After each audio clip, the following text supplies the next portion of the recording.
Hey guys, good evening, नमस्कार। क्या हालचाल आप लोगों के। बहुत बहुत स्वागत एक बार फिर से आप लोगों का। इस वक्त में जैसा कि हम दिसंबर 21 एग्जाम्स की तैयारी कर रहे हैं, तो उसी सीरीज में आरटीपी, हमारा जो दिसंबर का आरटीपी है, यानी कि आरटीपी नवंबर के अंदर ही माना जाता है, लेकिन एग्जाम दिसंबर में है, इसलिए हमने भी नाम दे दिया आरटीपी दिसंबर 21। तो आइए लॉ की आरटीपी इस बार की जो है उस पर हम लोग बात को स्टार्ट कर दें। देखते हैं किस तरह के क्वेश्चंस यहाँ पे दे रखे हैं, क्योंकि आरटीपी का जितना बढ़िया प्रैक्टिस आप लोग करते हैं, करंट आरटीपीस का, प्रीवियस आरटीपीस का, जो ऑलरेडी यहाँ पे अपलोडेड है मेरे इसी चैनल पर, पिछले साल की जो आरटीपीस हैं सारे अटेम्प्ट्स की, वो आप लोगों को यहाँ मिल जाएंगी। तो इस आरटीपी पे हम लोग अपनी बात को करते हैं स्टार्ट। फटाफट से जब भी आप इस वीडियो को देखें तो एकदम तैयारी के साथ बैठिएगा, चाहे तो अपने नोट्स लेकर के, चाहे तो यहां से डायरेक्टली, ताकि आप आरटीपी को बहुत बढ़िया तरीके से कर सके। तो फटाफट से शुरू करते हैं बच्चे लोगों। सबसे पहले हम कोशिश करेंगे कि इसको दो पार्ट के अंदर हम लोग कंप्लीट करेंगे। आज हम लोग पहले केस सिनेरियोज और एमसीक्यूज प्लस कंपनीज एक्ट के कुछ क्वेश्चंस के ऊपर बात करेंगे, और सेकंड पार्ट में हम रिमेनिंग आरटीपी के ऊपर बात करके इसको कंप्लीट करेंगे। तो सबसे पहला क्वेश्चन अपने को केस बेस्ड क्वेश्चन देके रखा है। Ramesh started a new venture of online business of supply of grocery items and doorstep of consumers. Initially, it was having the area of operation of Jaipur city only. He employed some young boys having their own bikes and allocated the areas which they were accustomed to act of it. ठीक है, मतलब जहां पे वो लोग काम कर रहे हैं, for making delivery of the grocery item as per their order. He also got develop a website and mobile application to receive an order online. His friend Sudhanshu, who is chartered accountant, suggested him to corporate his business, formed from proprietorship business to one person company. यहां से अपने को question समझ में आना शुरू होता है कि भाई उसके दोस्त ने कहा कि अपने बिजनेस को क्यों ना तुम ओपीसी में कन्वर्ट कर दो। रमेश एग्री कर जाता है और ओपीसी जो है वो ask Ramesh for online grocery OPC private limited के नाम से ओपन हो जाती है, जिसको शॉर्ट में इन्होंने नाम दिया है ओपीसी 1 का। और in this OPC Ramesh become the member, और डायरेक्टर वो खुद बन गया, और सुधा यानी कि अपनी मदर को उसने बनाया है नॉमिनी। आप लोग जानते हैं कि भी मेंबर की डेथ के केस में नॉमिनी जो है वो काम करेगा as a member of OPC, तो अपनी मदर को उसने नॉमिनी बना दिया है। आफ्टर ईयर रमेश का शादी होता है रचना के साथ, बराबर। Since the business of online supply of grocery was rising trend day by day, he thought to start a new business of supply of milk and milk product and another OPC, Rachna milk product OPC private limited, in short OPC 2 उसने open कर लिया अपने दोस्त सुधांशु की मदद से। और OPC 2 के अंदर उसने क्या किया, उसकी वाइफ मेंबर और डायरेक्टर बन गई, और वो खुद बन गया यहाँ पे नॉमिनी। यानी इन शॉर्ट सिचुएशन ऐसी है बच्चे लोगों कि OPC 1 में रमेश मेंबर है और सुधा यानी उसकी मदर नॉमिनी हो गई। सेकंड नंबर में रचना जो है वो मेंबर है और रमेश जो है वो यहाँ पे आ गया एज नॉमिनी। तो एक पर्सन, एक ओपीसी और एक का नॉमिनी बिल्कुल आराम से बन सकता है, तो कोई सिचुएशन में प्रॉब्लम नहीं। आफ्टर सम टाइम सुधा यानी कि उसकी जो मदर है, जो फर्स्ट कंपनी की नॉमिनी है, पास्ड अवे, उनकी डेथ हो गई। हाउएवर डेथ से पहले उन्होंने एक विल बनाया था। अरे भाई क्या बात है, विल, वसीयत बनाई, इन विच शी मेंशन दैट कि उसका डेथ के बाद में उसका जो एक और सन है, यानी रमेश का भाई सुरेश, उसको नॉमिनी बनाया जाए। भाई ऐसा नॉमिनेशन करना सही है, लेकिन वसीयत के थ्रू किसी को विरासत दे देना ऐसा कंपनीज एक्ट में थोड़ी होता है। ये तो रमेश की मर्जी पे है ना, चाहे जिसको नॉमिनी बनाए। लेकिन नॉमिनी ने अपनी वसीयत करके बोल दिया कि मेरे दूसरे बेटे को नॉमिनी बनाया जाए। जब ही सुरेश को इस बारे में पता लगा, he argued Ramesh to fulfil the wish of Sudha as per his will, कि भाई हमारी जो मम्मी है उनकी आखिरी इच्छा को पूरा किया जाए, मुझे नॉमिनी बनाओ दो फर्स्ट कंपनी का। लेकिन रमेश ने ऐसा करने से मना कर दिया और अपनी वाइफ को उसने नॉमिनी बना दिया। लेकिन सेकेंड कंपनी के अंदर नॉमिनी पे आ चुकी है अब रचना। तो ठीक है ना, अब रचना एक की मेंबर, एक की नॉमिनी, रमेश एक का मेंबर, एक का नॉमिनी, चलेगा। Aggrieved from the decision of Ramesh for not nominating him, Suresh जो है वो धमकियां देने लगा लीगल एक्शन की, और कि भाई मदर का बिल तुम मान नहीं रहे, और ऐसा ऐसा उसने अपने लॉयर से भी कंसल्ट किया। ठीक है। Now meanwhile due to continuous threatening और हॉट टॉक्स होने लगी, सुरेश रमेश के बीच में झगड़ा होने लगा। इससे रचना जो है बेचारी बहुत परेशान हो गई, मेंटली अपसेट हो गई, और इंसान तो आप जानते हैं सर्टिफाइड मेडिकल डॉक्टर पागल की पोजीशन में चली गई, और उसने अपना कॉन्ट्रैक्ट का कैपेसिटी भी खो दिया। मतलब अभी इधर की मेंबरशिप से भी गई और इधर के नॉमिनेशन से भी गई भाई। तो रमेश के लिए तो स्थिति गंभीर है ना। तो अब रमेश जो है, चूंकि रचना यहां से जा चुकी है, तो रमेश इस जगह पे आ चुका है, यानी एक बंदा दो कंपनी का नॉमिनी मेंबर बन चुका है। एक का तो नॉमिनी था, मेंबर बन गया, दूसरे का पहले से मेंबर था। तो आप लोग सब जानते हो ऐसे मैटर में 180 डेज का टाइमिंग लॉ उसको देता है कि भैया चूज कर ले, दो में से एक कंपनी उसको रखना है, दूसरे को चेंज करना पड़ेगा या वहां से हटना पड़ेगा। ठीक है, तो Ramesh being the nominee in OBC2 become a member and director of OBC2। Now on the one of friend, Ramesh उसको एडवाइस करता है कि भी कुछ चैरिटेबल काम भी तुम चालू करो, free education to the girl children and is native village nearby Jaipur, के भी जयपुर के पास जो उसका नेटिव विलेज है वहां पे सर्विसेज दो। ठीक है, तो रमेश कहता है कि काम करते हैं यार, 180 दिन का टाइमिंग तो है ही है। तो वो ये सोचता है कि मतलब उसमें तो चलो एक चूज करना ही है। अपने फ्रेंड सुदर्शन से पूछता है कि क्या OBC2 को सेक्शन 8 कंपनी में कन्वर्ट कर देगा, OBC का कन्वर्जन सेक्शन 8 कंपनी में। आप सब पढ़ के आए हुए point. Based on the above fact आपको आंसर देने को बोला, तो इसी तरह के क्वेश्चंस बच्चे लोगों एग्जाम के अंदर केस बेस्ड सिनेरियोज आने वाले हैं, यानी केस बेस्ड सिनेरियोज को पढ़ने में हमारा खूब समय जो है वो पक्का जाने वाला है, तो ढंग से प्रैक्टिस करके जाना है। Based on the above fact answer the following MCQs। Since Rachna become insane lost his the capacity of contract, Ramesh जो नॉमिनी है वो मेंबर बन गया। नाउ अभी OBC2 में नॉमिनेशन कौन करेगा, who will make nomination, but obviously जो मेंबर होगा वो करेगा, है ना। तो पहले बोला रमेश, चूंकि उसका हस्बैंड है इसलिए कर रहा है, गलत। Ramesh who was nominee of OBC2 has now become member of OPC and now as a member of this OPC, अभी वो नॉमिनेट कर सकता है अपनी चॉइस के हिसाब से। ये आंसर करेक्ट लग रहा है। When no person nominate, central government का कोई रोल ही नहीं है, no person is nominate, registrar shall order, जी नहीं। तो बट ऑब्वियस है इसका बी ऑप्शन जो है वो एब्सोल्युटली हमारे लिए करेक्ट होता है। ठीक है, सेकंड नंबर, क्या OPC का कन्वर्जन सेक्शन 8 में पॉसिबल ही नहीं है, OPC कभी भी सेक्शन 8 में कन्वर्ट या रजिस्टर्ड नहीं हो सकती। तो आंसर नंबर बी इसका भी हमारे लिए एब्सोल्युटली करेक्ट जाने वाला है, अपने को ध्यान में रखना है। रमेश OBC1 का मेंबर भी बन गया, OBC2 का बन गया, और ये सब हुआ 2 अप्रैल को। तो अब अपने को ये पता करना है कि कौन सी डेट तक उसको वो एलिजिबिलिटी क्राइटेरिया अचीव करना है, एक ही OBC में रहने वाला। तो हम लोग जानते हैं 180 डेज, तो 2 अप्रैल से आप 180 डेज का कैलकुलेशन निकाल लेंगे। तो 2 अप्रैल में हमारे जितने दिन बचे हुए हो गए, कि भाई जैसे हमने ले लिया 28 दिन सर अप्रैल के हो गए। ठीक है, उसके बाद में आपके पास मई के दिन हो गए, उसके बाद आपके पास जून पूरा चला गया इसके अंदर। ठीक है, फिर जुलाई भी पूरा जाने वाला है, जुलाई के बाद में अगस्त भी पूरा जाने वाला है, और सितंबर में अब कितना दिन बचता है, क्योंकि अपने को लगभग 6 मंथ्स 180 डेज करीब लेना है, तो मेरे ख्याल से ये सेट हमारा हो जाएगा। क्या कहते हैं आप लोग, है ना। कितना दिन हो रहा है ये चेक करें अपन, 180 दिन में से ये 1 लगाया 6,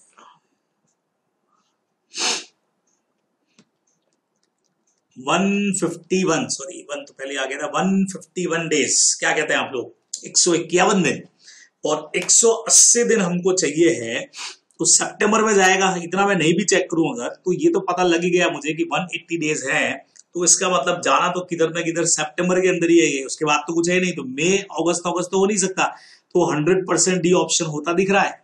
हाँ, वैसे अपन 180 में से आप चाहें तो 151 को लेस करके रिमेनिंग यहाँ पे निकाल सकते हैं। तो बट ऑब्वियस यहां से आएगा तो ये 9 बचेगा, और ये कितना बच जाएगा मेरे पास में 2, 29 ऑफ सितंबर आंसर अपना रहना चाहिए, सीधा निकल करके भी आ गया। तो ये 29 सितंबर तक उसको चूज करना पड़ेगा, फाइनल डेट हमने बता दिया। ठीक है ना। अच्छा, after the device of Sudha की डेथ होने के बाद Rachna was nominated by the Ramesh for OBC1 as nominee, but अभी रचना भी इंसन हो गई। तो ऐसे में आप रमेश को क्या सजेस्ट करोगे, तो ऐसे में हम रमेश को सजेस्ट करेंगे कि भाई किसी और पर्सन को एज नॉमिनी आप अपॉइंट कर दो, और हमारा सजेशन क्या होगा, और यही मुझे फर्स्ट में दिख रहा है, ए नंबर में। आगे चेक कर लेते हैं, कुछ और आंसर में कुछ खतरनाक चीज तो नहीं है। रमेश को उसके ठीक होने का वेट करना चाहिए, जरूरी नहीं है। ऑल्दो रचना इंसेन है बट एबल टू साइन, सवाल ही नहीं। सुधांशु चार्टेड अकाउंटेंट जिसने उसको हेल्प किया था, may act as a legal consultant on behalf of Rachna, जी नहीं। सीधा पावर रमेश के पास है कि अपने हिसाब से नॉमिनेशन चेंज कर सकता है। तो ए आंसर हमारा एब्सोल्युटली करेक्ट चला जाएगा। तो ये बच्चे लोगों को हमको ध्यान में रखना चाहिए। क्या कहते हो, बराबर फर्स्ट क्लास समझ में आया।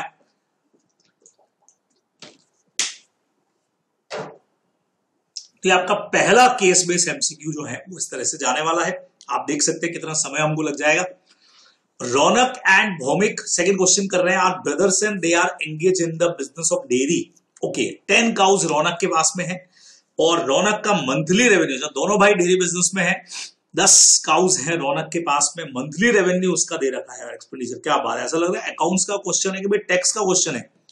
इतना रेवेन्यू हो रहा है, इतना उसका खर्चा वर्चा हो रहा है, feeding, medical expenses, labour, salary, petrol, saving इतना हो रहा है, तो ईयरली सेविंग इतना होता है। अच्छा, salary to Bhaumik for looking after Raunak's dairy business, को सैलरी भी दे रहा है 1,20,000 का। ओके, और उसके अलावा कॉन्टीजेंसी के 20,000, तो करीब करीब एक साल में 19 लाख का उसका नेट रेवेन्यू बता है। ठीक है ना यार, डेयरी का काम ठीक है, ये भी बढ़िया काम है, चालू करना चाहिए।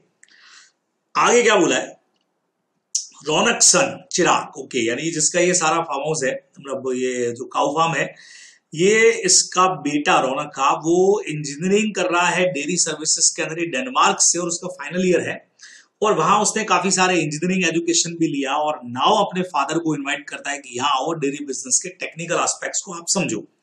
चिराग अपने पेरेंट्स को इंसिस्ट करता है कि भाई आ जाओ एक साल के लिए, लर्न भी कर लेना nitty gritty of the dairy business इसके बारे में, और साथ साथ में थोड़ा लाइफ का एंजॉय भी करना, आसपास के प्लेसेस पे घुमा भी दूंगा। भाई भाग्यशाली है, बढ़िया बेटा मिला है इसको, चिराग है, खानदान का चिराग है, जो रौनक का नाम जो है वो रोशन कर रहा है। क्या बात है। तो Raunak talk to his brother Bhaumik, मैं मिल्क पढ़ने वाला था, मैंने कहा ये क्या नाम में मिल्क रख दिया, Bhaumik, and explain his plan to visit to Denmark for a year. Okay, वो अपने भाई को बुला के कहता है कि देख भाई ऐसा है कि मैं डेनमार्क जा रहा हूं, और उससे रिक्वेस्ट करता है कि मेरी काउस को तू संभाल करके रखना, बराबर। Labour are engage for the maintenance of cows and delivery of milk, and Bhaumik is just to have watch over. सबके लिए आदमी रखे हुए, तुझे खाली वॉच करने का है, और जो भी रेवेन्यू आती है उसको कलेक्ट करना है, और तुझे काउस को केयर करना है till he returns back to Denmark, जब तक मैं वापस नहीं आ जाता। ठीक है। Raunak also offered Bhaumik that for taking care for dairy business. ठीक है, और यहाँ पे रौनक ऑल्सो उसको भी कहता है कि भाई that taking his dairy business, okay, उसका डेयरी बिजनेस भी संभालना, और उसके लिए उसको 10,000 रुपया महीना वो देने वाला है। ठीक है, समझ रहे हैं आप, यहाँ पे बता भी दिया 10,000 महीना, एक साल के लिए 1,20,000 रुपया होता है। तो उसने अपने एक भाई को बोला कि भाई ये कर लेना। ठीक है, रौनक ऑल्सो टोल्ड भौमिक, अच्छा एक बात बता दूं आपको, दोनों ही भाइयों का डेयरी का बिजनेस है, मतलब यहाँ भौमिक का भी अपना डेयरी का बिजनेस है। Raunak also told Bhaumik that the cows are covered under the insurance policy which he has already paid advance premium pay कर चुका है, और इंश्योरेंस पॉलिसी भी उसने भौमिक के साथ में शेयर करी। However, Ronak did not disclose that one cow is under sickness. It very often falls sick and need to be taken care. Okay. एक गाय बीमार है जिसकी देखभाल की बहुत ज्यादा जरूरत है। भौमिक, ये बात रौनक ने बताई नहीं, डिस्क्लोज नहीं की। Bhaumik agreed and the cows were shifted to Bhaumik's dairy farm house. Cows को भौमिक जो है उसके डेयरी फार्म पे शिफ्ट कर दिया गया। चलिए भाई, बढ़िया बात है। तो बेलमेंट का क्वेश्चन दिख रहा है बच्चे लोगों को, बेलर बेली का क्वेश्चन, पहले भी ऐसा क्वेश्चन हम लोग डिस्कस कर चुके हैं। Ronak and his wife went to Denmark to stay with their son and to understand the dairy business. Okay, visit near place. कितना बड़ा क्वेश्चन बनाते हैं भाई। Bhomik was now looking after the dairy business of Ronak along with his dairy business during the year. 2 जो cows हैं उन्होंने 2 काफ को जन्म दिया है, birth of 2 calves. One cow which often used to fall ill has also influenced the other cows. दूसरी गाय को भी उसने इन्फ्लुएंस किया, और as a result एक भौमिक की काउ और एक रौनक की काउ जो है वो उसके क्लोज कांटेक्ट में आकर के बीमार हुई, और सारी की सारी तीनों जो काउज है, 2 तो रौनक की हुई और एक भौमिक की डेथ हो गई उनकी। अरे बाप रे, यानी टोटल रौनक के पास गाय थी कितनी भाई, यहां दे रखा है 10 काउज थी, 10 में से 2 की डेथ हो गई, बची अब 8। इस एक बीमार होने की वजह से इसकी भौमिक की भी एक काउ जो है उसका भी डेथ हो गया। When the insurance claim जब उन्होंने लॉन्च किया तो इंश्योरेंस कंपनी ने पैसा देने से मना कर दिया। क्यों, किस बेस पे मना किया कि रौनक की जो 1 cow of Raunak which was running sick was not insured, जो बीमार थी उसका इंश्योरेंस नहीं था, तो झूठ बोला गया। Postmortem report of another 2 cows, एक रौनक का और एक भौमिक का, reveal that these 2 cows were in close touch of the sick cow, और इन्फेक्शन की वजह से उन काउज का डेथ हुआ। तो इस वजह से भी यहाँ पे किसी तरह का कोई इंश्योरेंस जो है वो मिलने वाला नहीं है। When Raunak return back to India, जब वापस आया तो उसने अपने काउस को वापस मांगा, तो भौमिक ने क्या किया है, 8 काउस उसको वापस कर दी। भाई 10 में से 2 की डेथ हो गई, 8 काउज वापस ले जाओ, और उसके जो काफ है उनको भी रिटर्न उसने नहीं किया। तो इससे भी समझ जाना चाहिए कि काफ जो है वो किसके, रौनक के है, मतलब रौनक की जो काउज है उन्हीं के हैं भाई, रौनक के नहीं, रौनक की जो काउज है उन्हीं से आए हैं। Bhaumik inform Raunak that due to one sick cow of Raunak his cow also become sick, और उसकी डेथ भी हो गई और उसका इंश्योरेंस क्लेम भी नहीं मिला है, ये भी भौमिक ने रौनक को बता दिया है। Based on the above fact कुछ क्वेश्चन हमने आपसे पूछे, देखिए बहुत सिंपल से क्वेश्चन होने चाहिए, पर एक बार पढ़ना पड़ेगा इस पूरे केस को, नहीं तो क्वेश्चन तक कैसे पहुंचेंगे। What was the fault on the part of Raunak, bailor का fault, bailor have to disclose all the material fact to the bailee, ये आपने नहीं किया, सिकनेस के बारे में आपको बताना चाहिए था, अदरवाइज यू आर रिस्पॉन्सिबल। तो गलती इसकी एक ही है, इसकी फॉल्ट की have not inform to continue sickness of his cow, B option is absolutely correct. क्या भौमिक यहाँ पे डैमेजेस क्लेम कर सकता है, loss of his cow which died since this cow remain in the close contact with, बिल्कुल ले सकता है भाई। जब बेलर डिस्क्लोज नहीं करे और उससे बेली को कोई भी नुकसान पहुंच रहा है तो बट ऑब्वियस है यहाँ पे वो सामने वाले से रिकवर करेगा ही करेगा। तो Raunak is liable to pay the price of the disease cow Bhaumik since the cow died on the close contact, बिल्कुल सी ऑप्शन हमारा करेक्ट दिख रहा है अपने को साफ साफ। अगले पे चलते हैं। Whether Bhaumik is responsible to give delivery of 2 calf which took birth during the year when Raunak was on his tour today, बिल्कुल आपको ये जो हमने पढ़ा हुआ है, जो भी इंक्रीमेंट होगा वो इंक्रीमेंट शॉर्टली वापस करना पड़ेगा। तो नॉट बाउंड तो हो ही नहीं सकता, शुड इंसिस्ट नहीं, duty to bound to hand over the delivery of 2 calves, देने पड़ेंगे आपको वापस। आपका डैमेजेस अलग है ही है, पर ये नहीं रोक सकते, आप देने पड़ेंगे। भौमिक रिटर्न ओनली 8 cows सिंस 2 cows और रौनक का डेथ हो गया तो उसने 8 cow दिया। क्या रौनक यहाँ पे डैमेजेस ले सकता है क्या भौमिक से, भाई कि मेरी भी तो 2 गाय मर गई? तो डायरेक्ट आंसर है नहीं सर, उसने बताया नहीं था बीमारी के बारे में, लेकिन उससे बेटर आंसर अपने को बी में दिख रहा है, Raunak is entitled to claim damages only, damages तो मिलेगा। क्या कहते हो? लेकिन आगे क्या बोला, अगर वो ये प्रूव कर देता है कि Bhaumik has not taken care of the cow as a prudent person और कोई मेडिकल हेल्प भी नहीं लिया, ऐसे ही मरने दिया, तो ही डैमेजेस दे सकता है। अदरवाइज यहां गलती रौनक की खुद की है कि उसने बताया नहीं है, तो उस केस में फिर नहीं ले पाएगा। तो इसका डायरेक्ट आंसर ये आ जाएगा कि Raunak is not entitled to claim damages, ये तो नहीं होगा। सेकंड में, थर्ड में आ गया भौमिक शुड मॉरली पेड जो है वो करना चाहिए उसको, ये भी गलत है। Bhaumik should not claim his salary since Raunak, इसका भी कोई लेना देना नहीं है क्वेश्चन से। क्वेश्चन आपसे पूछा है कि डैमेजेस मिलेगा कि नहीं मिलेगा रौनक को, अगर वो ये प्रूव कर दे कि भौमिक ने मेडिकल केयर प्रॉपर नहीं लिया, प्रॉपर केयर नहीं किया, इस वजह से मरी, तो डैमेजेस ले पाएगा, अदरवाइज नहीं। ये आपको 2.4 के आंसर में ध्यान में रखना चाहिए। यहां आकर के केस बेस्ड एमसीक्यूज जो हैं वो आपके खत्म हो जाते हैं। बराबर, आगे बढ़ते हैं बच्चे लोग हम लोग।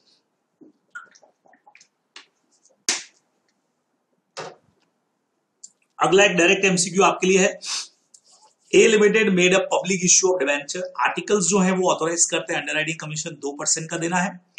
कंपनी नेगोशिएट करती है अंडरराइटर गामा ब्रोकर्स के साथ में और रेट फाइनल होती है 2.25%। तो कितना दे सकती है भाई? सीधा 2%, जितना आर्टिकल्स में लिखा हुआ है। भाई यहाँ पे डिवेंचर है तो आर्टिकल्स और 2.5 विच एवर इज लेस, ठीक है। तो आर्टिकल्स में अगर 2 लिखा है तो 2.25 देना है, तो आर्टिकल्स को ऑल्टर करके दे सकते हो। एट प्रेजेंट तो नहीं दे पाओगे, सीधा सीधा सा आंसर है, तो थर्ड का B option is absolutely correct. Fourth वाला, Krishna religious publisher limited receive application money 20 lakh का आया इनको 10th of October को, okay, from the applicant who applied for allotment private placement के थ्रू, ठीक है। सेलेक्ट द लेटेस्ट डेट जब तक कंपनी को अलॉट कर देना चाहिए, तो एप्लीकेशन आने के 60 डेज के अंदर अलॉट करना चाहिए प्राइवेट प्लेसमेंट। आप उठा करके देख सकते हैं, तो 60 दिन में करना चाहिए। तो बट ऑब्वियस है आंसर तो अक्टूबर पूरा जाएगा, नवंबर, दिसंबर की कोई डेट होनी चाहिए, नहीं जनवरी तो जाएगा नहीं, दिसंबर का तो एक ही डेट मुझे दिख रहा है, कोई 9 तारीख की एकदम सही हो जाएगा। ऐसे चेक करें तो 60 डेज है, तो अक्टूबर 10 हो गया, तो मेरे ख्याल से अक्टूबर के 21 दिन हो गए, बराबर। नवंबर के हमारे 30 डेज हो गए, तो टोटल हो गया 51। 60 में से 51 गया 9th of December, सीधा सीधा डेट अपने को पता लगती है। तो फोर्थ का सी नंबर ऑप्शन जो है वो अपने को दिखता है करेक्ट। यहाँ टाइमिंग यूज आएगा आप लोगों की, जितना आपको पता होगा, जितना याद होगा। सर्च शेयर जो इशू होते हैं कंपनी डायरेक्टर और एम्प्लॉय को करती है, डिस्काउंट पे करती है, अदर देन कैश पे करती है। स्वेट इक्विटी शेयर बच्चे को पता है, ये दो इतना सिंपल है। क्या पता एग्जाम में आएगा कि नहीं आएगा, लेकिन है बहुत सिंपल। तो यहां आकर के आपका एमसीक्यू वाला जो पार्ट है, केस बेस्ड और नॉर्मल एमसीक्यूज, वो यहां आकर के पूरे हो जाएंगे। आइए कुछ क्वेश्चंस पे भी बात करेंगे हम लोग। कंपनीज एक्ट के क्वेश्चन सबसे पहले चालू होते हैं बच्चे लोगों को। यहाँ पे फर्स्ट पॉइंट कहता है, the board of directors of Genex fashioners limited at its meeting recommend a dividend on its paid up equity share capital which was later on approved by the shareholder at the rate at the annual general meeting। क्या बात है भाई। हाँ जी बच्चे लोगों, जुकाम से हालत बड़ी खराब है। मौसम चेंज होने के बाद से तबीयत जो है वो ठीक होने का नाम नहीं ले रही है, पर ठीक है जी, काम तो करना ही पड़ेगा। तो board of directors of Genex fashioners limited at its meeting recommend, the board of directors of Genex fashioners, पढ़ लेता हूं मैं थोड़ा सा, क्या है इधर उधर हो गया। At its meeting, recommend a dividend on its paid up equity share capital, which was later on approved by the shareholder at the annual general meeting। Okay भाई, डिविडेंड जो है वो बराबर से यहाँ पे ओके हो गया है, डिक्लेयर हो गया है, अप्रूव भी हो गया है। Thereafter the directors at another meeting of the board passed a board resolution for diverting the total dividend to be paid to the shareholders for purchase of certain short-term investment in the name of company। बच्चों same question पहले इस तरह का paper में आ चुका है कि board ने एक रिजोल्यूशन पास करके सोचा कि भाई जो भी हमारा टोटल डिविडेंड है वो तो देंगे, लेकिन फिलहाल एक काम किया जाए कि इस पैसे को कुछ शॉर्ट टर्म इन्वेस्टमेंट करने दे in the name of company, वहां पे लगा दिया जाए। ठीक है ना, शॉर्ट टर्म इन्वेस्टमेंट है। और ऐसा करने से रिजल्ट ये हुआ कि डिविडेंड जो है वो उनको पे हुआ 45 दिन बाद, after 45 days from the date of declaration. 30 दिन में पेमेंट करना होता है बच्चे लोगों को। 124 सेक्शन आप लोग सबको पता है, और नहीं पे होता है तो 127 का पेनल्टी लगने वाला है। तुम्हारा स्टडी मैट में क्वेश्चन आई थिंक ये दे के रखा होगा, चेक कर लेना। एग्जामिन करना है आपको provision whether the act of director is in violation of the provision of the act and if so state the consequences. सीधा पूछ लिया गया, डायरेक्टर ने कुछ चीज वॉयलेट किया गया, अगर हाँ तो बताओ स्टेट द कॉन्सिक्वेंसेस क्या होने वाले हैं बच्चे लोगों। मुझे लगता है कि 124 और 127 से तुमको आंसर देना पड़ेगा, है ना। आओ आंसर्स को चेक कर लें एक बार अपन। चलिए जी चलिए, आपके साथ हम आंसर्स को भी चेक करने जाएंगे। तो ये रहा 124, where a dividend declared by the company not been paid or claimed 30 days, बराबर 7 दिन में क्या करना चाहिए, अनक्लेम डिविडेंड के अंदर पैसा अपने को जमा करना चाहिए। सबको पता है, अकाउंट ओपन करो, 7 दिन में पैसा उधर डिपॉजिट कर दो। ठीक है, फिर 127 कहता है कि अगर पेमेंट नहीं हुआ है तो भाई 18% पर एनम इंटरेस्ट के साथ देना पड़ेगा। क्या कहते हो, और पनिशमेंट जो है वो तो है ही है। 127, where a dividend has not been declared by company has been declared by company but has not been paid in respect has not been posted 30 days, जबकि आपने 45 दिन में किया है, तो every director of company if he knowingly a party to default be liable to get punishment, ये लिखा है। अब बच्चे लोगों को क्वेश्चन अपन ने समझा दिया। डिक्लेयर करने के बाद 45 डेज में पेमेंट क्यों किया, क्योंकि इनको पैसा चाहिए था किसी शॉर्ट टर्म इन्वेस्टमेंट के लिए, बराबर। इसका मतलब आपने declare dividend has not been paid within 30 days from the date of declaration, बराबर। तो कंपनी को 7 दिन में वो पैसा जो है वो अनपेड डिविडेंड अकाउंट के अंदर डाल देना चाहिए था। पहला काम तो इसके अंदर ये हुआ, to be open by the company in any schedule bank to be called the unpaid dividend, ये भी कंपनी ने नहीं किया रहेगा। ठीक है, the board of director has violated section 127, failed to pay dividend within 30 days, clear हमने बोल दिया। और आपने उधर पैसा, बार बार क्वेश्चन को वहां नहीं भी लिखोगे तो चलेगा। अब इसका असर बच्चे लोगों, दो चीज आपको बताइए अच्छी तरह से, पनिशमेंट लगेगा डायरेक्टर्स वगैरह के अगेंस्ट में, ठीक है, और उसके अलावा कंपनी को 18% पर एनम के साथ में ये पैसा जो है देना पड़ेगा। देखो कंपनी दे तो रही है लेकिन 45 दिन बाद दे रही है, ठीक है ना, तो उस वजह से 18% पर एनम। अच्छा, अब कई लोग के दिमाग में आया, सर वो नहीं लगेगा क्या सर कि 7 दिन के बाद में जमा करवाते हैं अगर अकाउंट के अंदर से, 30 दिन में अगर जमा, मतलब 30 दिन में पेमेंट नहीं हुआ तो 7 दिन में अनपेड डिविडेंड में डालो।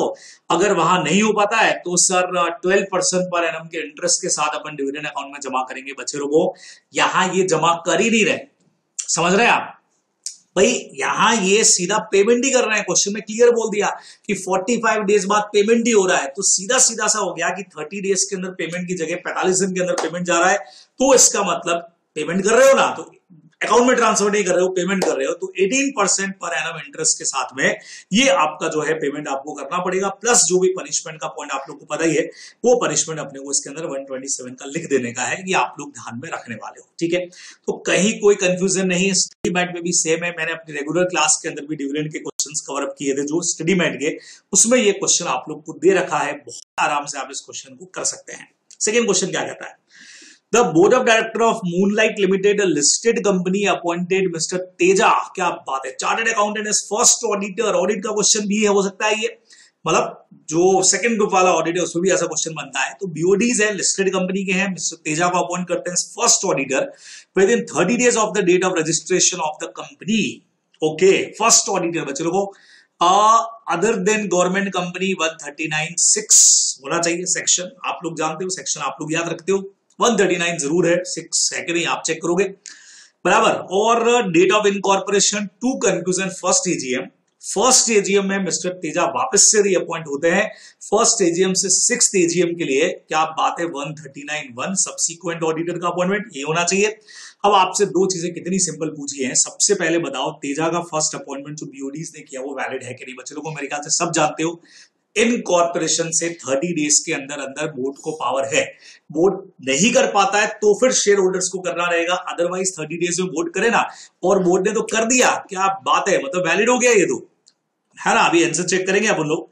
अब रीअपॉइंटमेंट जो होता है वो भी फर्स्ट एजीएम से 6th एजीएम तक का होगा, और जो ऑलरेडी पीरियड है वो इसके अंदर काउंट नहीं होगा। क्या बात है, चाय वाय आ गई हमारे लिए, उधर भी आ गई, धन्यवाद बहुत बहुत। देखिए भाई, अब क्लास के साथ साथ में ये चलाना पड़ेगा हमको, बिकॉज की हालत ऐसा हो रहा है कि हर थोड़ी देर में ऐसा लग रहा है कि बोलना जो है वो बिल्कुल बंद ही हो रहा है। वॉइस में दिक्कत नहीं हो रही है, लेकिन आप लोग सब जानते हैं अभी वायरल इस तरह का है कि कहीं ना कहीं, वो मैंने पढ़ा था ना, Carlill versus carbolic smoke ball company ना, फाउंडेशन के अंदर, बराबर, Mrs Carlill versus carbolic smoke ball company, influenza, क्या बात है, बस वैसा ही कुछ लग रहा है अभी वायरल। तो मेडिसिन में पता नहीं कितने दिन से ले रहा हूं, बहुत दिन हो गए, लेकिन हो रहा है, ठीक हो रहा है, गड़बड़ हो रहा है, बट काम चलना चाहिए, चाय के सारे ही चले। टाइम भी इसी तरह का हो रहा है, अभी आफ्टरनून का टाइमिंग है, तो बहुत जरूरी है कि चीजें होनी चाहिए। चलिए जी, तो अब अपने पास में सीधा सीधा से पॉइंट आ गया बच्चे लोगों, तो ये भी वैलिड लग रहा है अपने को, तो भैया 6th एजीएम तक अपॉइंटमेंट करना बिल्कुल वैलिड है सर, लेकिन वो जो पुराना अपॉइंटमेंट है वो कम नहीं करेंगे, नहीं करेंगे भाई। फर्स्ट ऑडिटर का जितना वर्किंग रहेगा वो सब्सिक्वेंट ऑडिटर की वर्किंग में काउंट नहीं होता है, उसमें जितना आपने काम किया वो अलग है। जो भी पर्सन फर्स्ट एजीएम में अपॉइंट होगा, पुराना उसका जो एज अ फर्स्ट ऑडिटर उसने काम किया वो काउंट नहीं होगा, और आप 6th एजीएम तक यानी 5 years के लिए अपॉइंट हो सकते हो। ये हमारा सेकेंड क्वेश्चन कहता है, आओ चेक कर लेते हैं बच्चे लोगों फटाफट से। ये देखिए आंसर चेक करें, तो 139(6) आपको कहा था मैंने, याद है, देखो मेरे को भी section, other than government company 30 days के अंदर बोर्ड अपॉइंट कर देता है और वो फर्स्ट एजीएम तक काम करेगा, खत्म। सर वो इसके बाद मेंबर्स वाला 90 days वगैरह लिखें कि आपका मर्जी है तो वो भी लिखिए, अदरवाइज इससे हमारा काम हो जाएगा। सब्सिक्वेंट 139(1) के अंदर फर्स्ट एजीएम से लगा करके 6th एजीएम तक बहुत फर्स्ट क्लास, कोई टेंशन नहीं। तो तेजा का अपॉइंटमेंट पहला पार्ट वैलिड है, second part appointment of mister Teja as the first AGM is valid, बिल्कुल, क्योंकि जो मैंने आपको बोला था अपॉइंटमेंट ऑफ फर्स्ट ऑडिटर जो था वो पीरियड इसके अंदर कंसीडर नहीं किया जाएगा, तो फर्स्ट एजीएम से 6th एजीएम तक का अपॉइंटमेंट एब्सोल्युटली वैलिड है, ये अपने को ध्यान में रखना चाहिए। अब बच्चे लोगों को बढ़िया पॉइंट ये है, सपोज करो ये क्वेश्चन इस बार के तुम्हारे एग्जाम में आ गया, हो सकता है कि ये क्वेश्चन 4 मार्क का क्वेश्चन रह सकता है बच्चे लोगों।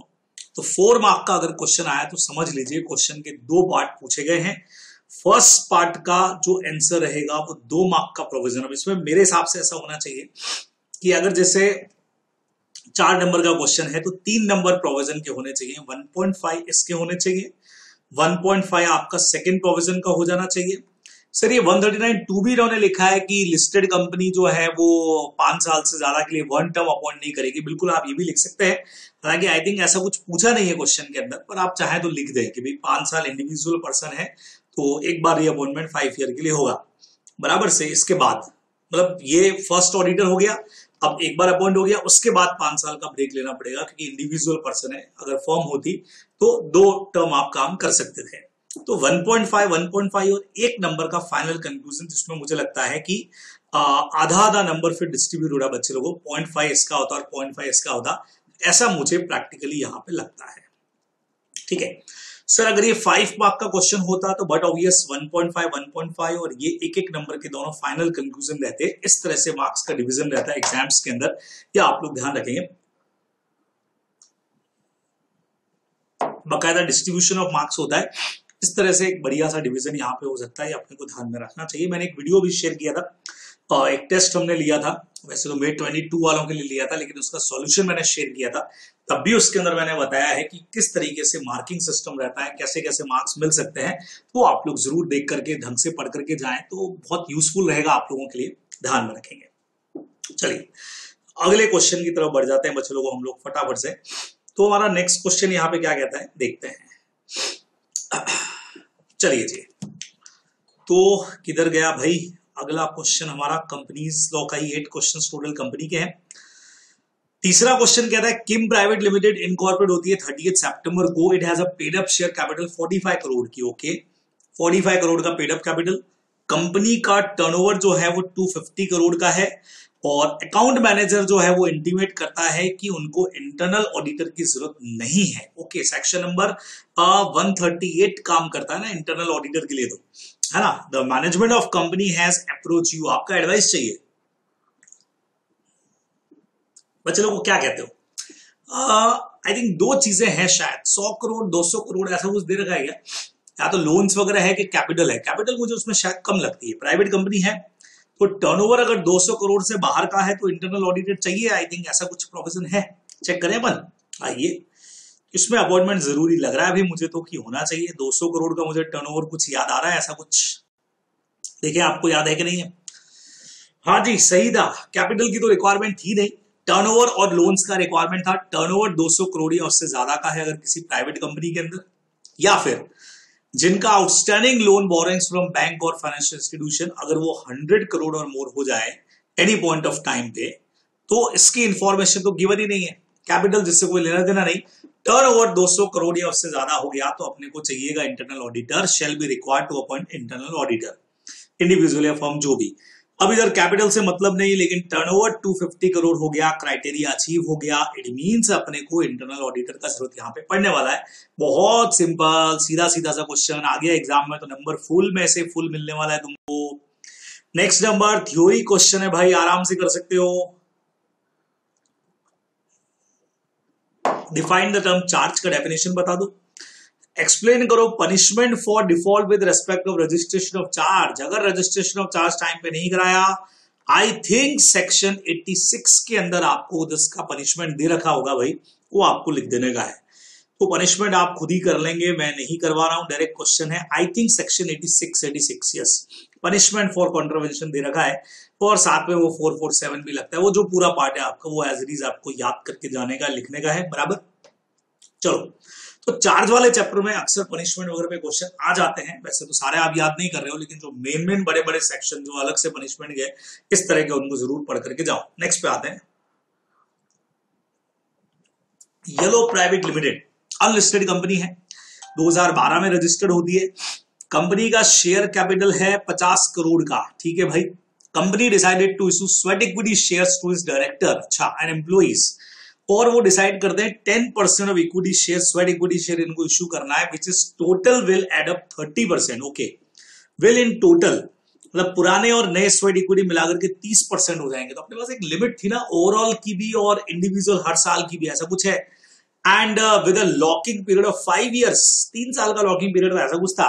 How would you justify the fact, बहुत बढ़िया क्वेश्चन है बच्चे लोगों को, बहुत चीजें पूछ ली है। How would you justify these fact in relation to the provision of issue of sweat equity by a startup company. क्या बात है, स्टार्टअप कंपनीज के लिए पूछ लिया बच्चों, घुमा दिया।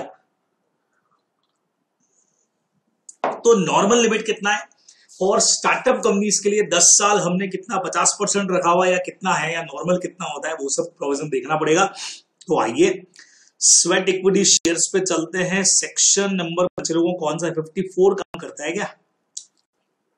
बिल्कुल सही, सेक्शन 54। डायरेक्टर्स और एम्प्लॉइज को दिए जाते हैं। कितना प्रोविजन लिखना है, जितना पूछा है उससे जरूरी प्रोविजन ही लिखोगे। अब यहां पे सीधा सीधा सा हो गया कि आप स्वेट इक्विटी शेयर इशू कर सकते हैं not exceeding 50% of the paid up share capital up to 10 years from the date of incorporation. 50% तक कर सकते हैं। तो इसका मतलब जब स्टार्टअप कंपनी है तो मुझे एवरी ईयर का जो 10 या ओवरऑल का 25 कुछ भी देखने का जरूरत नहीं है। 10 साल तक जब 50% का परमिशन आपको दे दिया, नॉट एक्सीडिंग मतलब may issue sweat equity not exceeding 50% of paid up share capital up to 10 year, 10 साल तक। तो जितना भी कैपिटल रहेगा, हर साल 50% नहीं बोला, ओवरऑल देखना पड़ेगा कि उसके 50% तक है तो चल जाएगा, अदरवाइज तो कम है तो दिक्कत ही नहीं है। अच्छा, लॉक इन पीरियड जो है वो 3 साल का मैंने आपको कह ही दिया था। तो hence in the above case company issue equity share कर सकती है, एसआर पास करना पड़ता है, सबको पता है। Company as a startup company is right to issue of 10% equity share as it overall limit is 50% of its paid up share capital. बराबर भी ओवरऑल लिमिट जब 50% की है तो आप 10% इशू करना चाह रहे हो तो कर सकते हो। आई थिंक कोई टेंशन इसके अंदर अपने को नहीं है। लॉक इन पीरियड जो है वो 3 साल का इधर रहेगा, 5 साल का नहीं रहेगा भाई, ये आप लोग को ध्यान में रखना है। तो बढ़िया सा क्वेश्चन हो गया, क्या कहते हो? मेरे ख्याल से कोई दिक्कत नहीं, पहले 5 साल तक हम अलाउ कर रहे हैं तो कोई प्रॉब्लम नहीं है। 10% आप कर रहे हो, टोटल 30 हो जाएगा, 50 तक अलाउड है, कोई प्रॉब्लम नहीं। नेक्स्ट क्वेश्चन पे आते हैं। AB limited issued equity share 10,000, okay, fully subscribed whereby, okay okay okay, काफी सारी चीजें दिख रही है, काफी सारे कंपनियों के नाम दिख रहे हैं इसमें, तो सब्सिडरी होल्डिंग दिख रही है। फिर तो चाय खत्म करनी पड़ेगी भाई, क्योंकि काफी काम करना पड़ेगा इस पे तो हमको। आइए देखते हैं क्या चक्कर है। हाँ जी, क्या चक्कर है, सब कुछ देखना पड़ेगा यहाँ तो। आइए देख लेते हैं। अरे रुक जा भाई, किधर गया? चलिए जी, कंपनी कोशिश करते हैं कि भी खत्म करते हैं हम लोग। 6, 7, 8 क्वेश्चन है। AB limited issued equity share 1 lakh है कैपिटल में, 10,000 इक्विटी शेयर ऑफ 10 ईच है 1 अप्रैल 20 को, fully subscribe by X limited, okay, X Y limited, okay, fully subscribe where by, fully subscribed है। एक्स वाई लिमिटेड ने 4,000 shares और PQ ने 2,000 share. क्या बात है, मतलब एबी लिमिटेड हो गया ना। दो कंपनी यहां पे है, एक्स वाई और पीक्यू। तो इसके जो 10,000 शेयर्स हैं एक तरह से, तो इन्होंने ले रखे हैं 4,000 और 2,000, 50% से तो ज्यादा हो गए भाई, बराबर। एबी लिमिटेड जो है यहां पे, एबी लिमिटेड ये वाली company is also holding 20% shares of RS Limited before the date of issue of equity share as stated above. Okay, okay, okay, okay. AB Limited कौन है भाई? नहीं, अभी ये यहाँ क्या बोला है? AB Limited is also RS Limited. RS Limited. Okay, okay, okay, okay. खतरनाक बात हो गई। एबी लिमिटेड ने एक और कंपनी बच्चे लोगों, आरएस लिमिटेड, उसके 20% शेयर एक्वायर किए हुए हैं, एबी ने एक्वायर किए हुए हैं, और एबी के इन दोनों ने मिलाकर के ले लिए एक्स वाई और पीक्यू ने। लेकिन सुनो, अभी होल्डिंग सब्सिडी का रिलेशन नहीं बना है। उसका रीजन है एक्स वाई और पीक्यू का क्या रिलेशन है अपने को क्वेश्चन के अंदर नहीं दे रखा है। ये इंडिविजुअल कंपनी 4,000 शेयर्स को ले रही है, ये 2,000 शेयर्स को ले रही है, और एबी लिमिटेड जो है उसके पास में आरएस लिमिटेड का 20% का होल्डिंग है। हमको चलेगा, कोई टेंशन नहीं, यहां तक भी आगे बढ़ते हैं। अच्छा, पहले से ही ले रखा है इन्होंने, मतलब ये शेयर वेयर इशू करने के पहले से ये रिलेशन बना हुआ है। अब ये जो आरएस लिमिटेड है जिसका 20% पार्ट एबी के पास में है, वो एक्स वाई और पीक्यू के बीओडीज पे कंट्रोल करती है। ओ हो, कहानी घूम फिर के कहां गई?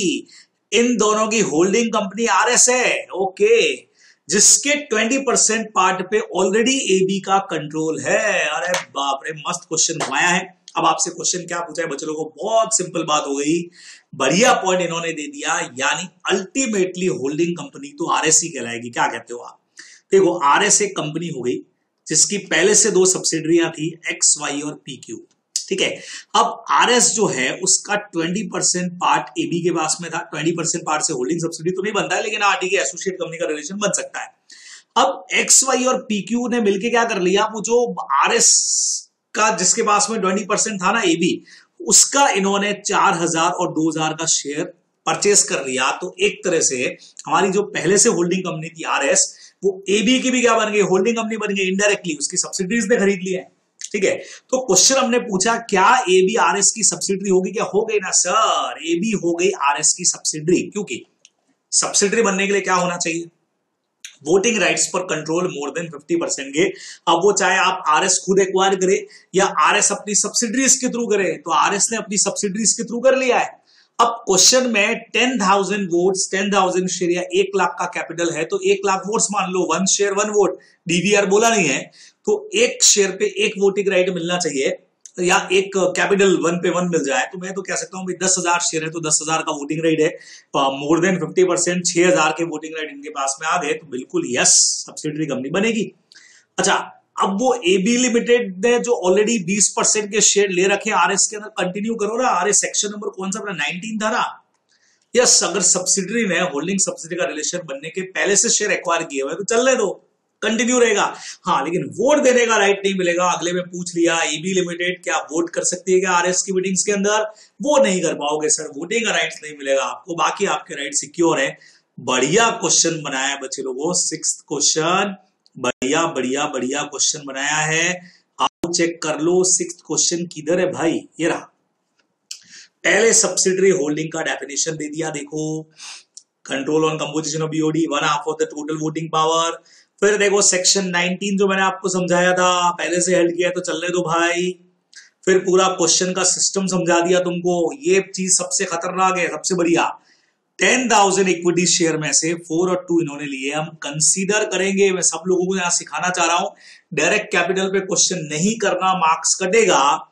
1 share is equal to 1 vote, है ना। मैंने अभी कुछ प्रैक्टिस क्वेश्चन डाले थे फाउंडेशन वालों के लिए, बट मैंने साथ में उसमें फाउंडेशन इंटर दोनों लिखा है, तो इंटर वालों को भी देखना चाहिए था, उसमें भी मैंने बताया है 1 शेयर 1 वोट। तो हम मानेंगे 50% से ज्यादा, टोटल 10,000 के वोटिंग राइट हो गए और 6,000 के इन्होंने हेल्ड कर लिए, तो सब्सिडरी होल्डिंग का रिलेशन बन गया।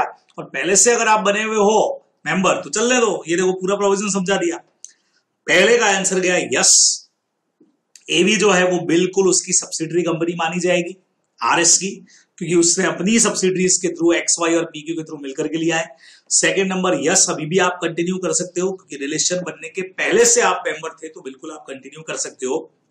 तीसरे वाले के अंदर वोट देने का राइट आपको जरूर यहां पे नहीं मिलेगा, क्योंकि सब्सिडरी कंपनी जो होल्डिंग की मेंबर है, इस तरीके से जो पहले से मेंबर है उसको वोटिंग का राइट्स हम नहीं देते हैं, तो वो राइट्स आपको नहीं मिलने वाले बच्चे लोगों को। इस तरह से हमको आंसर को ड्राफ्ट करना पड़ेगा। तो बहुत बढ़िया क्वेश्चन है, बहुत अच्छा क्वेश्चन है, अच्छे से आप लोग समझा करके इस क्वेश्चन को भी कर सकते हैं। बराबर समझ आया आप लोग को कि कैसे किया हमने, एकदम आसान सा क्वेश्चन। नंबर नेक्स्ट पे चलते बच्चे लोग।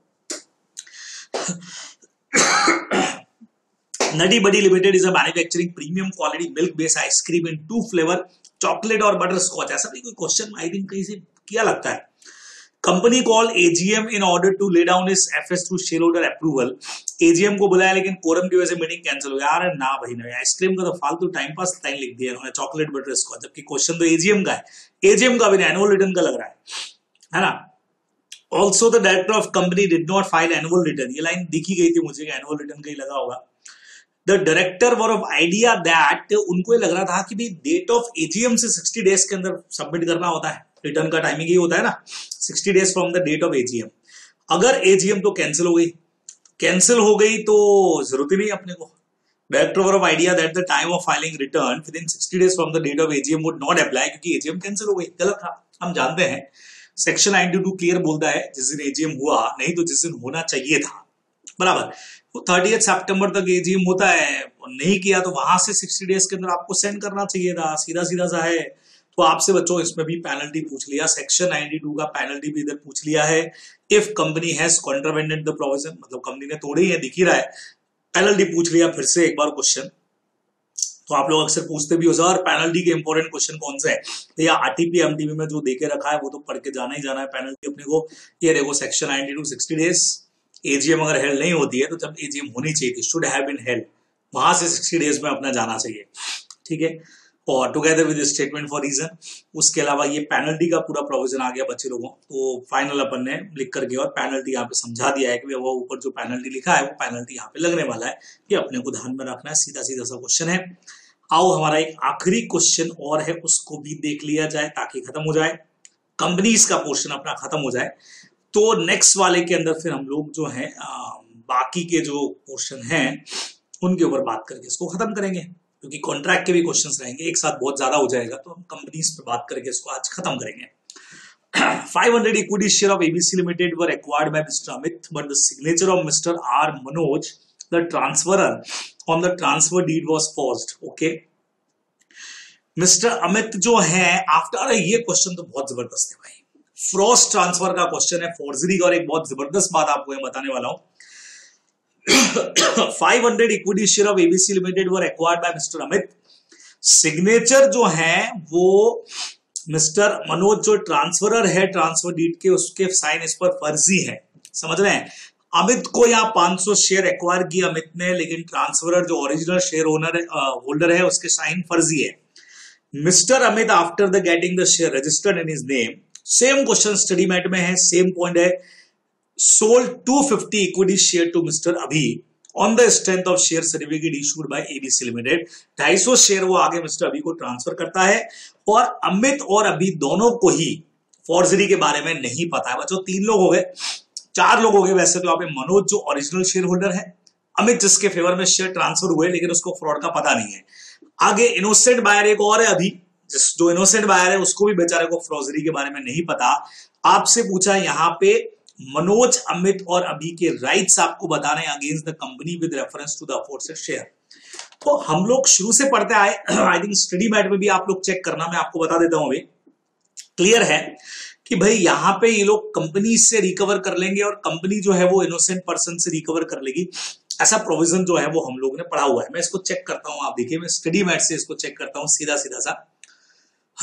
अपन इसमें स्टडी मैट का जो पॉइंट है बच्चे लोगों, वही ओपन कर लेते हैं डायरेक्टली। देखिए ये क्वारी जो है वो हमने की थी स्टडी मैट का पेज नंबर 4.29, हमारे एक स्टूडेंट ने भेजा था आईसीआई को, क्या है query regarding forged transfer share certificate. Study mat का पेज नंबर 4.29 पे लिखा है कि the bonafide purchaser can get compensation from the company, और फिर कंपनी फॉर्जरी करने वाले से रिकवर कर ले।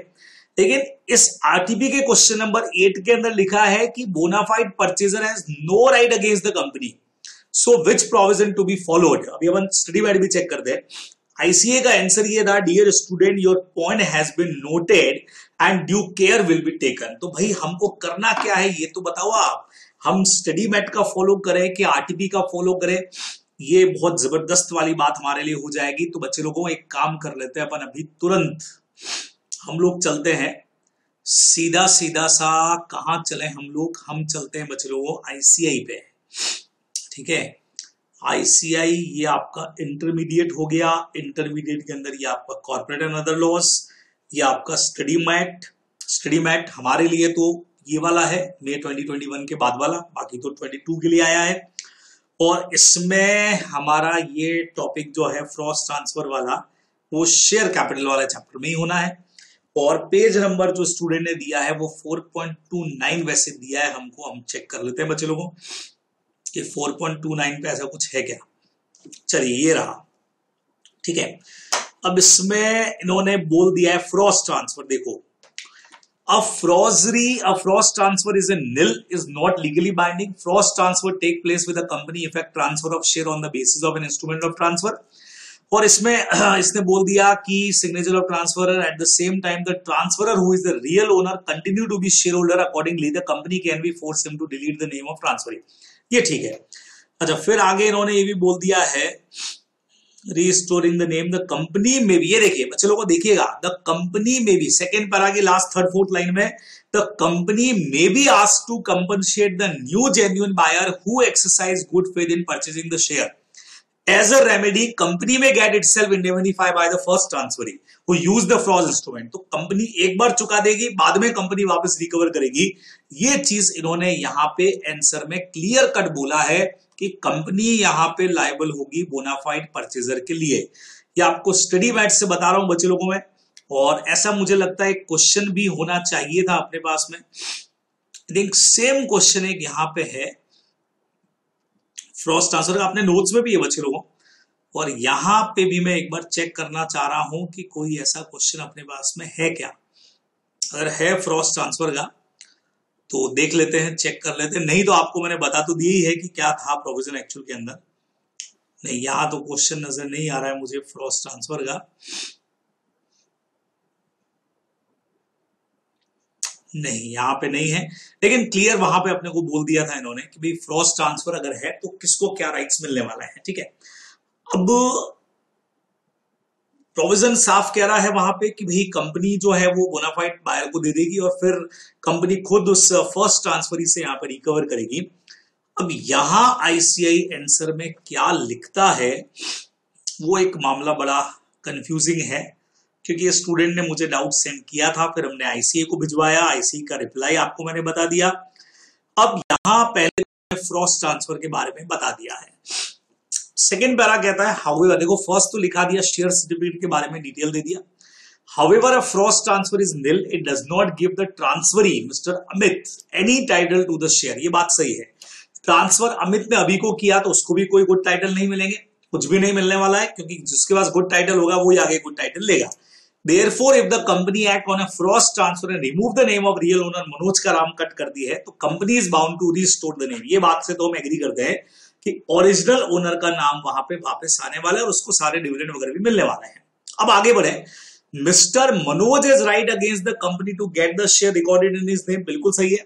However neither mister Amit nor mister Abhi have any right against the company. अरे बाप रे, ये कह रहे हैं इनको कंपनी के अगेंस्ट में कोई भी राइट्स जो है वो मिलने वाले नहीं है, even if they are bona fide purchasers. भले ही ये बोनाफाइड परचेजर ही क्यों नहीं, इनको कोई राइट नहीं मिलेंगे, बट एज मिस्टर अभी act on the faith of share certificate issued bye the company he can demand compensation from Amit. वो अमित से कॉम्पनसेशन ले सकता है और अमित जो है वो जिसने फॉर्जरी किया था उससे ले, ये इसका मतलब था। अब ये बात तो चलो हम मान सकते हैं बच्चे लोगों, गलत ये आंसर भी नहीं है। गलत सिर्फ ये है कि आईसीआई का स्टडी मैट में उन्होंने इस बात को कुछ अलग लिख दिया है, यहां पे कुछ अलग लिख दिया है, तो ये चीज थोड़ा सा कंफ्यूजन क्रिएट करेगी। मैं चाह रहा हूं कि आप स्टडी मैट के हिसाब से आंसर दें और बकायदा अगर इस पे क्वेश्चन आता है तो आप लिख करके आए वहां पे नोट डाल करके कि एज पर स्टडी मैट, और अगर ये आंसर लिखते हैं तो as per RTP given for नवंबर 2021 आप बिल्कुल इसको लिख करके आइएगा, कोट करके आइएगा, क्योंकि स्टडी मैट अलग चीज कह रहा है। वो कह रहा है यस कंपनी यहाँ पे कॉम्पनसेशन दे देगी इसको और अभी को, और कंपनी जो है वो फिर क्या करेगी, फर्स्ट ट्रांसफर यानी अमित से रिकवर कर लेगी। यहाँ पे ये होना चाहिए। इन्होंने डायरेक्ट बोल दिया है कि नहीं, दोनों को कंपनी के अगेंस्ट में राइट नहीं है, अभी जो है वो अमित से ले ले। बात एक ही हो रही है अल्टीमेटली, लेकिन फिर भी लिखने का तरीका चेंज हो जाएगा। एक तरफ आप कंपनी को बिल्कुल फ्री कर रहे हो, एक तरफ आप कंपनी को लायबल कर रहे हो, तो यहाँ कंफ्यूजन है। तो जो भी आंसर फॉलो करे वहां पे नोट डाल के आइएगा, क्योंकि आईसीआई ने इस पे कोई क्लैरिफिकेशन हमको अभी तक नहीं दिया है, तो ये चीज अपने को ध्यान में रखने का है। बराबर से क्लियर मैटर हो गया। तो बच्चे लोगों ये हमारे केस बेस्ड क्वेश्चंस और कंपनीज के क्वेश्चंस यहाँ करके खत्म हो रहे हैं। इतना आप करिए आज के लिए, क्योंकि नहीं तो एक साथ बहुत ज्यादा हो जाएगा। सेकेंड पार्ट के अंदर हम लोग जो बचा हुआ इसका पोर्शन है फटाफट से इंडियन कॉन्ट्रैक्ट वाला और जो भी नेगोशिएबल या दूसरा हमारा पार्ट है उसको हम लोग कंप्लीट कर देंगे। ठीक है, ओके बच्चे लोगों, तो फिर मुलाकात होती है। इसको देख करके अच्छे से तैयार करिएगा। फिर कोई कंफ्यूजन डाउट रहता है तो आप बिल्कुल व्हाट्सएप नंबर है आपके पास में मेरे, आप मुझसे क्वारी कर सकते हैं। बाय बच्चे लोगों।